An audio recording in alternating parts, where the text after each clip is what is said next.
Keel Jackson. She is an ex-IRS agent, CPA, fraud examiner. She was working for the IRS. She was on the fast track to success there. She was doing very well, had received numerous awards for all of the work she did. And she realized that there is no law and that the biggest fraud was the IRS.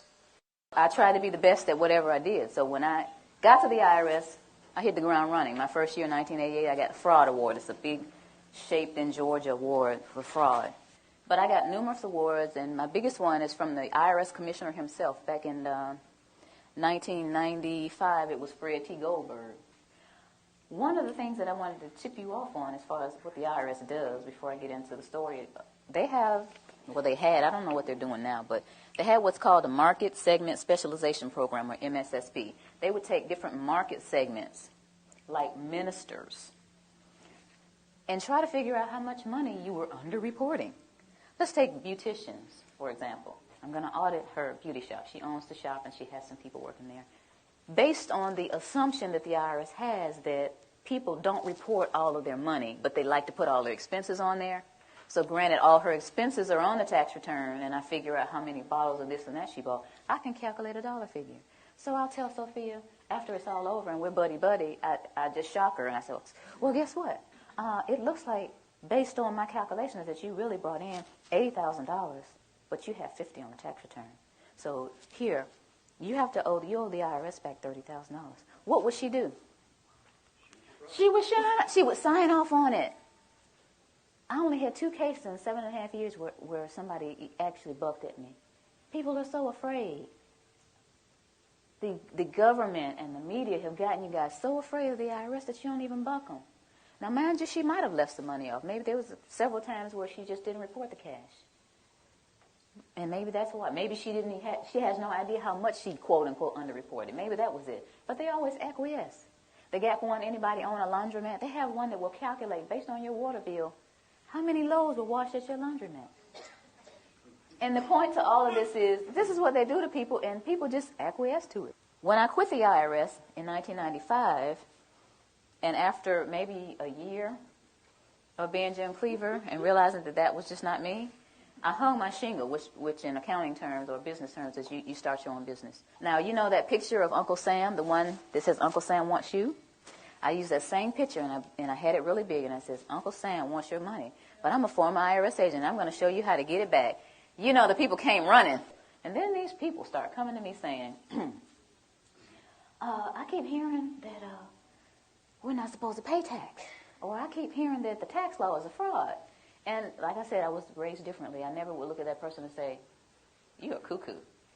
I wouldn't even think it. It was like, okay, you know, in this back burner back here, I would think to myself, okay, there's some people out there that actually think that the income tax doesn't apply to us, or it's a fraud, or it's being misapplied. But I didn't do anything about it because, remember, I'm rolling around with my little businesses and whatnot. So one night maybe in early June, one of my pastor clients called. It was night. It was about 9 o'clock at night. And she said, you know what?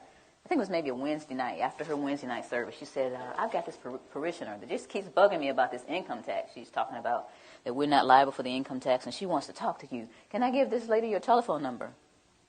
And I said, okay. So maybe about 10 minutes later, this lady called me. She said, I have a question for you. Are we supposed to pay income tax or not? And I said, okay. Do you want the cuffed answer or do you want the real answer? She said, I want the real answer. I said, well, I really don't know. You know, even though I'm a former IRS agent, I haven't done the research, but I hear that there's a credible body of evidence out there that says that we don't owe the income tax. I was okay. I mean, I took the information. I was sitting there listening like, okay. And, you know, I said, okay, this lady had a lot of information. I don't know where she got it from. So a few weeks later, she called me again and she said, Miss Jackson, remember that information I told you on the phone? It's in the USA Today.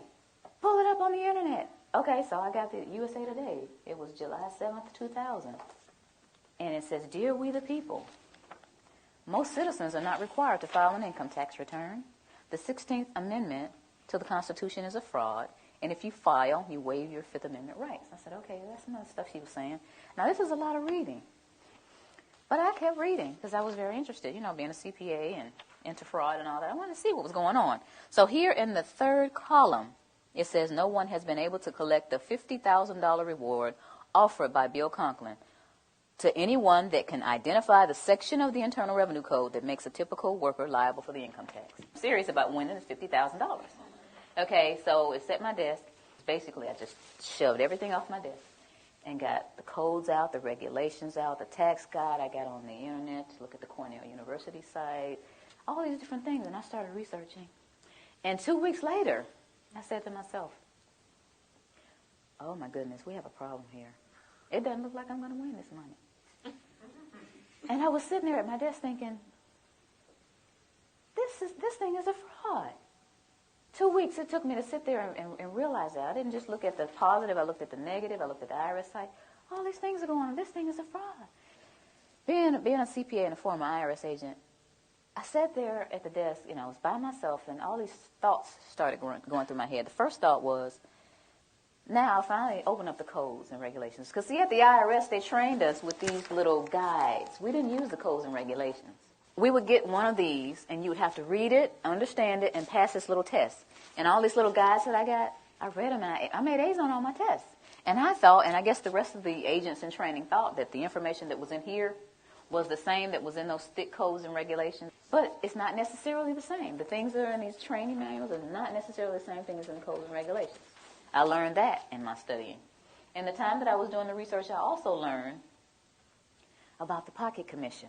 Now, I'm going to let this go around the room, but y'all got to give it back. This is the outside that I purchased of the pocket commission that I had. And before I left, I had the sense of mind to make a copy. This is the little badge I used to flip out at people and say, give me your books and records. Give me your bank statements. Give me all your credit cards, And, people, okay, here.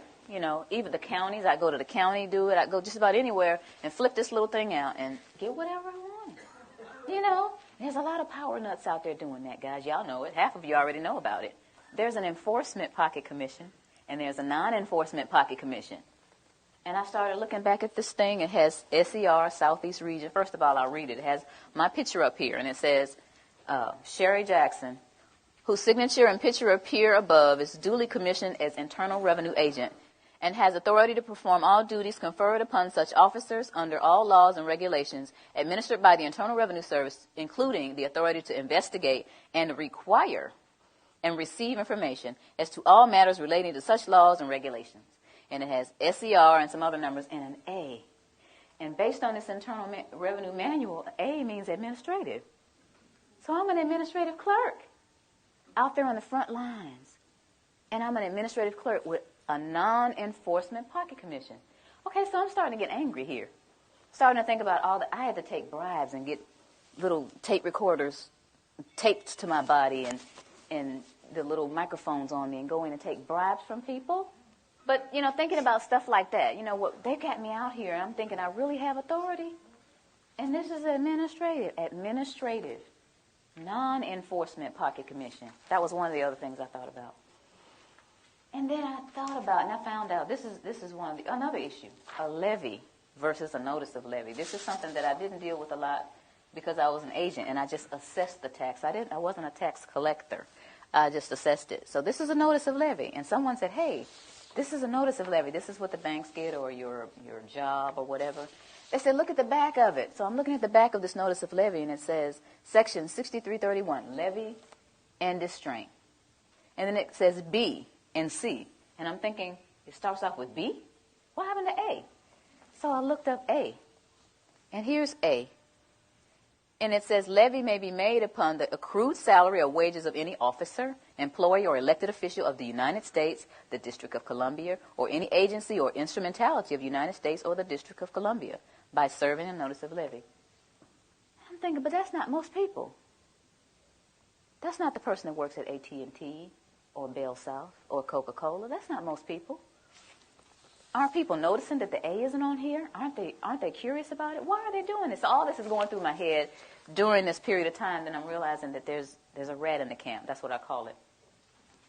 But this is the straw that broke the camel's back. The Federal Reserve is not federal. How many of you did not know before today that the Federal Reserve isn't federal? If you did not, don't be shy. If you didn't know before today that the Federal Reserve isn't federal, raise your hand. Most people don't know that. 9 out of 10 people that I asked off the street don't understand that the Federal Reserve is a non-auditable private banking cartel. They are collecting $36 million an hour in interest from the American people. $36 million an hour in interest from the American people. My children, my two children, were born $86,000 in debt based on the national debt. Now, why am I going to take away from those children to give to somebody that is going to be born in 2030? That's not going to happen. So that was my decision. It was very easy. You know, you think about stuff like fear. Oh, the IRS is going to get you. They're going to take your stuff. That's not important to me. Stuff's not important to me. My children are important to me. I'm one of those mothers that will roll up her sleeves with one leg and try to whoop you if you mess with my children. And I think that a lot of mothers are like that. So this is what my decision was. And I went on and started educating people. One of the things that people asked me once I made this decision and started talking about it, how are we going to run the country without the income tax? I don't know how much Dan got into it, but the Grace Commission report that Ronald Reagan put out in 1984, says that none of the money collected in income tax goes towards running the country. But the bottom line is it's not going towards running the country, so you patriotic people out there, you've been fooled. Beardsley Rummel, he was Federal Reserve Chairman back in 1946, did a speech before the American Bar Association. The title of his speech was Taxes for Revenue Are Obsolete. Within the body of this report, he says that the taxes, the income taxes for redistribution of wealth. What is redistribution of wealth? What is that? That's taking from me that I've worked hard for and giving it from somebody else to somebody else. Shouldn't I have the right to redistribute my wealth if I want to? Another question that they ask me is, how come I haven't heard this on TV or on the radio or in the newspaper? Well, sweetie, the simple answer to that is the same people who own the television stations and the newspapers and the radio stations are the same people who are involved with the Federal Reserve. And here is a little statement that says that it only requires 5% ownership to significantly influence the media. Rockefeller is one of the original shareholders of the Federal Reserve. As early as 1963, the House Banking Subcommittee reported that Rockefeller, through Chase Manhattan Bank, controlled 5.9% of the stock in CBS and the bank and gained interlocking directorates with ABC. I went all the way through high school, all the way through college, all the way through testing for the CPA, and all this IRS training and didn't hear about any of this. You think they want this information out here? For you guys to eat up and chew up and find out what's really going on? I don't think so. Now, another one. Why don't we just tell our elected officials about this? And to make a really long story short, the We the People Foundation, the same people that put out this ad, put together a hearing. And these 40 researchers were going to ask the IRS and the DOJ these questions, and we're going to have this big meeting in Washington called the Truth and Taxation Hearings. Okay? So we got together with 537 questions. So we sent them the 537 questions so they could research and have the answers, and what did they do? They reneged on coming. They signed off on it, but they reneged on coming. So you all didn't get to hear the truth. We went on and had the hearings anyway, put it on CD, marched around Washington, giving it to all 535 congressmen and senators. Please look at this information. We got stupid responses back like, thank you for visiting our offices in Washington. The next time you come to Washington, please visit us again. They don't care. Your presidents don't care. Another one that they ask me, or they'll say something like, well, this just sounds like it's some kind of conspiracy theory. Y'all hear that a lot? Okay. But tell me this, what's the difference between a conspiracy and a strategy? Don't you understand that this is all by design? All this black, white stuff. You're white, I'm black, you know. You're Democrat, I'm a Republican. You know, y'all heard of divide and conquer before, right? Why y'all letting them do it to us? While I'm sitting up here arguing with this man about what his great-great-great-granddaddy did to mine, there's this big old fence closing in around us. And while I'm sitting here wasting time and he's sitting here telling me why he doesn't know, we need to put our heads together and figure out how to get out of this fence that these people are building around us. Am I right? Yeah. That's what we got to be. Divide and conquer, we can't let that work anymore. It's been working all these years. Then we need to get together and understand. First of all, you need to understand what is going on with your money. You work hard. It's like we're a hamster on a wheel. This country started out with taxation without representation. Where are we now? How did we get back to where we started? We got lazy and comfortable. Get out your comfort zone. I never tell people to file a tax return. I never tell them not to file. I never tell people to pay taxes, and I never tell them not to pay. What I tell people is to do your own research, do your due diligence, and decide whether or not you're going to be a slave or get off the plantation. That's your choice. So in essence, you're wasting time. As long as you continue to feed the monster's going to grow. They're going to laugh in your faces. Any kind of cause that you have, anything that you're trying to do in your life concerning getting things back on track with our country, the way it's supposed to be, you're going to get laughed at because you continue to give them the money to do whatever it is they're doing to us. A lot of people don't care. A lot of people get the money taken out of their checks and they actually think they're getting, I get back $3,000 every year. They don't take anything from me. I say, sweetie, look at your W-2. They took $14,000. They gave you back $3,000 of your own money. Oh.